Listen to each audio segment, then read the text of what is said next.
Hola jóvenes, pues buenas tardes. Vamos a tomar nuestra última clase del día de hoy. Como les había comentado en el video anterior, pues bueno, sé que son sus últimas dos clases, esta es la última realmente. Entonces ya, como les comenté, sé que están sumamente cansados, pero pues bueno, vamos a hacer el último esfuerzo. Sí necesito, chicos, que pues bueno, en esta sesión vamos a seguimos abordando las teorías de las emociones. Nos toca ver la segunda teoría, que es la teoría de Cannon y Barth. Necesito que, pues bueno, sí vayan siguiendo tanto las diapositivas como la explicación que se les va dando. Se trata de ser lo más concreto posible para que ustedes lo entiendan de mejor manera y de esta forma sepan diferenciar cada una de estas teorías. Entonces sí les pido que, pues bueno, presten atención al video y sobre todo, pues bueno, vayan siguiendo la explicación que se les va brindando.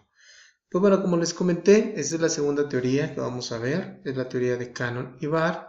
Pues bueno, esta teoría les pongo una imagen, al igual que la clase pasada, que iniciando les coloqué una imagen para que entendieran a grandes rasgos cómo es la teoría. Entonces, en esta teoría pues, vamos a ejemplificar de igual manera con el oso. ¿Qué pasa con esta teoría de Cannon y Barr? Pues existe un estímulo que es el oso, sigue siendo nuestro oso amenazante, pero después se da una activación en el tálamo hipotálamo, como también sucede en la de James, pero aquí la activación fisiológica y la experiencia o la emoción suceden al mismo tiempo, a diferencia de la teoría anterior, que fue la de James y Lange, donde existía primero la activación física, o ellos decían que primero tenía que haber una activación fisiológica para que se diera una emoción. Aquí en la teoría de Cannon y Barr existe el estímulo, si se da toda esa activación, una activación del tálamo y hipotálamo, pero la activación fisiológica y la emoción se experimentan al mismo tiempo. Entonces, esa es la clave central de esta teoría de Cannon y Barr. Pues bueno, a principios del 1900, Walter Bradolph Cannon, fue un fisiólogo y científico de la Universidad de Harvard, propuso una teoría que explicaba el origen de las emociones. Además realizó una serie de críticas a la teoría anterior, que era la de James y Lange. Por otro lado, Philip Barr, fue un fisiólogo estadounidense también, se unió a la teoría de Cannon y juntos formularon la teoría de Cannon y Barr. Según esta teoría, los estímulos emocionales tienen dos efectos excitatorios independientes.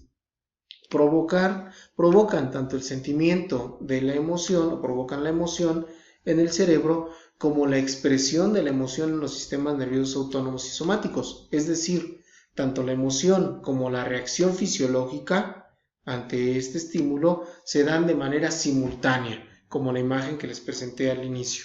Entonces, aquí está el estímulo, se da ese procesamiento, pero la emoción y la activación fisiológica se presentan al mismo tiempo. No como la de James, donde se experimentaba primero una, que era la fisiológica, y después venía la parte de la emoción. Nuevamente les coloco esta imagen para que nos quede más claro y no nos confundamos, porque es muy fácil confundirnos con las teorías. La teoría de Cannon y Barr es esta. Está el estímulo amenazante, está una activación del tálamo y hipotálamo, pero la expresión de la emoción y la activación fisiológica se dan de manera simultánea, al mismo tiempo. Las dos. Según los autores, la emoción antecede a las conductas y prepara al organismo para realizar una respuesta de lucha o huida frente a situaciones ambientales de emergencia. Por ejemplo, lloramos porque nos sentimos tristes. Para James y Lange, la percepción de los cambios corporales generan la experiencia emocional, es decir, siguiendo el mismo ejemplo, estar tristes porque lloramos. Es decir, la emoción se produce antes que la respuesta fisiológica, después la emoción y a partir de ahí se desencadena una reacción de alarma ante tales situaciones al límite. Bueno, aquí pareciera que la explicación que nos están dando la teoría se contradice con como fue formulado la imagen, pero esta parte donde nos dice que la emoción se da primero que la activación, realmente es muy compleja porque, como ya lo dijimos en la imagen, en la teoría, se dan simultáneamente, o sea, aparecen las dos al mismo tiempo, Entonces lo que pasa aquí es que inconscientemente, o sea, pareciera que se dan al mismo tiempo, pero por milésimas, centésimas de segundo, la emoción surge un poco antes para hacer la activación física. Ajá. Entonces, por ejemplo, si veo un perro y me empieza a ladrar, pues de inmediato, o sea, siento miedo y corro. Ajá. O corro y siento miedo, o sea, de esa manera vamos a ejemplificar esta teoría de Cannon. Veo al perro, o sea, lo escucho que ya viene a morderme, al mismo tiempo pareciera que experimento el miedo y corro, pero, o sea, para él la emoción está un poquitito antes, milésimas de segundo antes, está el miedo para poder correr y de esa manera salvarnos de que nos muerda o que pase otra cosa más compleja. Por otro lado, Cannon y Barr plantean que si el sujeto tenderá siempre a buscar el equilibrio y adaptarse en medio de las situaciones. Además, consideraron la emoción como un acontecimiento cognitivo. Plantearon que todas las reacciones físicas son iguales para diferentes emociones. O sea, Cannon y Barr nos decían que todas las reacciones físicas eran iguales aunque la emoción fuese diferente. Por lo tanto, que sobre la base de las señales fisiológicas únicamente no podríamos distinguir una emoción de otras. La teoría de James y Lange proponían que primero venían las reacciones fisiológicas y luego las emociones. La de Cannon y Barr superaba esta idea acercándose a lo que hoy en día se piensa que es, más allá de la simultaneidad, una interacción entre estos mecanismos. O sea, más allá de que se presentaran al mismo tiempo de manera simultánea, existía esa interacción constante. Lo que yo les decía, son milésimas las que los separa y por ende, pues bueno, pareciera que se presentan al mismo tiempo, pero es una manera, interactúan entre ellas para salvar o salvaguardar la vida de las personas o experimentar, por ejemplo, la emoción en ese momento. Que como ya lo mencionamos, una emoción pues, nos ayuda a adaptarnos al medio. Cuando nos acontece un hecho que suscita en nosotros una emoción, lo que sucede es que los impulsos nerviosos llevan simultáneamente la información a la corteza y al tálamo. A la corteza para procesarla y saber que es una emoción, al tálamo para empezar a la activación de nuestro cuerpo. La corteza siendo el área del cerebro donde tienen lugar los procesos complejos del pensamiento, donde se hace la interpretación, nos hace comprender si el acontecimiento percibido es una amenaza o no. Ajá. Entonces, la teoría de Cannon y Barr igual se ejemplifica con esta imagen donde viene un estímulo. Este estímulo va hacia el tálamo y al mismo tiempo, bueno, se desplaza al sistema límbico y a la reacción corporal, pero al mismo tiempo llega a la corteza para procesarse y saber que estoy experimentando o qué emoción estoy experimentando. Entonces sucede al mismo tiempo, ajá, de manera simultánea. Contrario con la teoría de James, que ya habíamos visto esta imagen también, que es más pequeña, donde está el estímulo, llega al tálamo, sistema límbico, existe la reacción corporal y después llega a la corteza donde se procesa y sé qué emoción estoy sintiendo. Entonces, en la teoría de Cannon y Barr, esta interpretación y la reacción se hace al mismo tiempo.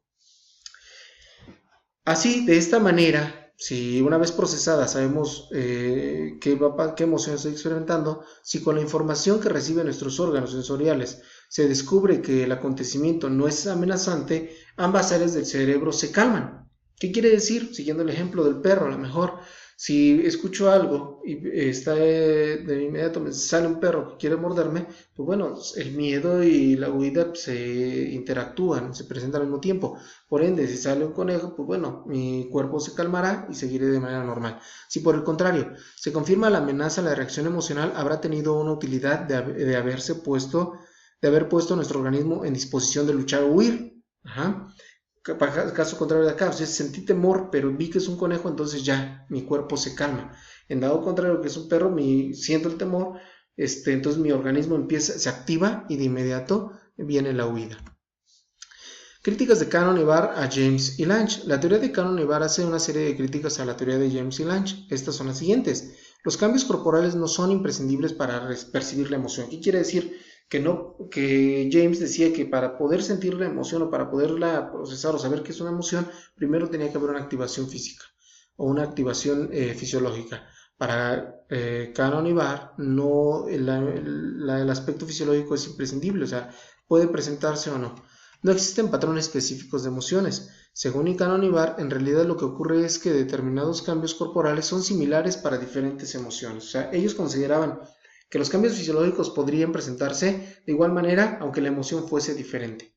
3. A veces las sensaciones corporales ocurren después de la emoción, es decir, que las sensaciones corporales al ser más lentas, a menudo, o sea, y estoy hablando por fracciones o milésimas de segundo, a menudo se manifiestan posteriormente a experimentar la emoción, que puede ser inmediata. 4. Activación voluntaria del organismo. Cuando el organismo se activa de forma voluntaria, no parece una auténtica emoción. O sea, ¿qué quiere decir? Pues ya es una emoción fingida. Tal vez cuando nos dan algo y no nos gusta, o no sé, o lo procesamos y es algo que no queríamos, sí decimos, ¡ay, qué emoción! Pero ya no es una, ¡qué alegría! Pero ya no es una emoción genuina. Caso contrario, que se da al momento, es una emoción espontánea, genuina. La 5. La activación difusa y general. La teoría de Cannon-Ibar plantea una activación autónoma, difusa y general. Se trata, pues, de una teoría central con un sustrato en el tálamo. En cambio, la teoría de James y Lange, que es periférica, se define de que cada estado emocional provoca cambios fisiológicos específicos. ¿Qué quiere decir esto? Al ser periférica, pues primero viene la activación fisiológica y después viene el procesamiento. Para Cannon-Ibar, es una activación autónoma, difusa y general. ¿Qué nos dice esto? Pues una teoría central que llega al tálamo y entonces por ende se procesa y existe la activación al mismo tiempo. Pues bueno, esta teoría de Cannon-Ibar, entonces ya lo que yo quiero que vean o lo que comprendan es cómo se diferencia de la de James y Lange. Estas críticas que se hacen acerca de la teoría de James y Lange, o se puede decir que son las diferencias que se pueden dar, son importantes para comprenderla, aunque realmente lo que debemos de entender sobre esta teoría de Cannon-Ibar, es esta parte donde la activación física o fisiológica y la emoción se dan de manera simultánea, aunque realmente, como nos dicen ellos, no ocurre de manera simultánea, son milésimas de segundo las que las separan. Primero se da la emoción para después generar la activación fisiológica.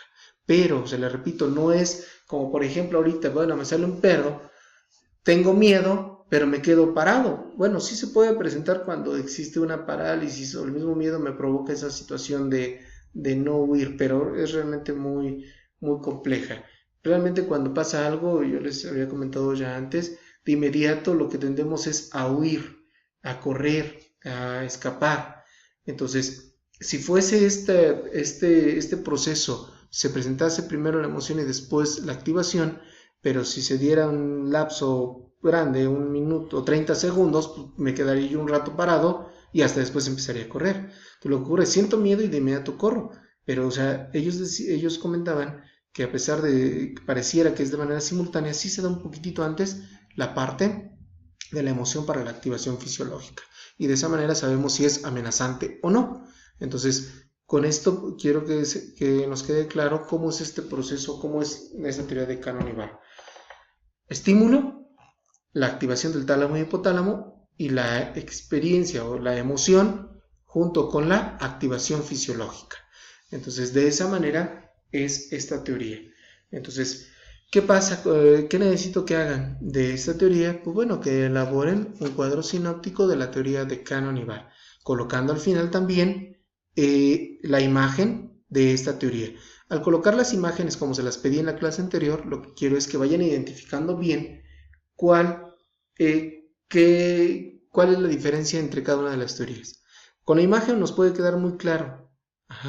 De esa manera podemos distinguir las dos. Y todavía viene una tercera teoría que vamos a ver en la siguiente sesión para que de igual manera vayan diferenciando cada una de ellas. Pues bueno, hasta aquí terminamos con esta sesión, con la teoría de Cannon-Ibar. Espero sus trabajos. Recuerden, cuadro sinóptico de la teoría de Cannon-Ibar, pero también al final colocar la imagen de esta teoría.